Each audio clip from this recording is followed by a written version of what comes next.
So guys আজকে আমার সাথে এটা কি হয়ে গেল। তো চলো তোমাদেরকে ব্যাপারটা আজ খুলে বলি। আসসালামু আলাইকুম বন্ধুরা। অনেক রোদে দুপে হাঁটতে চলে গেলাম ঠিক এরকম জায়গায়। হ্যাঁ, তারপরে দেখছি অনেক সেলিব্রিটি লোক এসে। আমিও ভাবলাম হয়তো আমাকেও ডাকবে। তারপরে জানতে পারলাম তারা নাকি সেলিব্রিটি লোকদেরকে ইনভাইট। তারপরে ঠিক আমাকে বললো তুই ওকে পরের বছর ডেকে নেবো, তুই এখান থেকে বাড়ি চলে যা। তারপরে দেখা গেল এরকম একটা ভাইয়ের সাথে। আর তোমরা হয়তো এই ভাইটাকে চেনো। এই ভাইটা খুবই অসহায়, তোমরা চাইলে 10-20 টাকা দিয়ে সাহায্য করতে পারো আর ভাইয়ের ফেসবুক আইডি একটু ফলো করে দেবে। পরে ঠিক আমি চলে এলাম এরকম একটা জায়গায়, আর এখানে নাকি ফ্রিতে কফি খাওয়ানো আর ফ্রিতে কফি খাওয়াচ্ছে, সেটা কি ছাড়া যায়? আমি আমার দলবল নিয়ে চলে এলাম কফি খেতে। আর আমার সাথে কে আছে দেখতেই পাচ্ছ।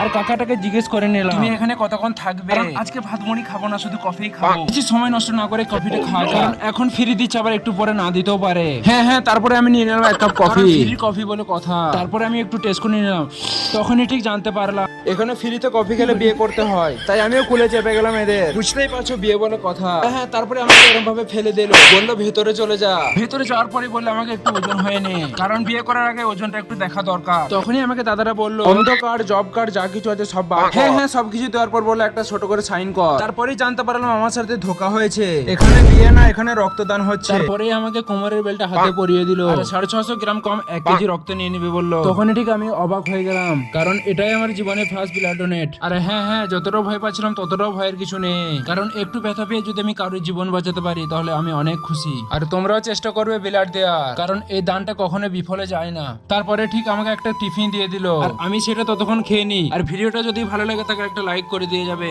দেখা হচ্ছে পরের ভিডিও ইনশাআল্লাহ। Bye bye.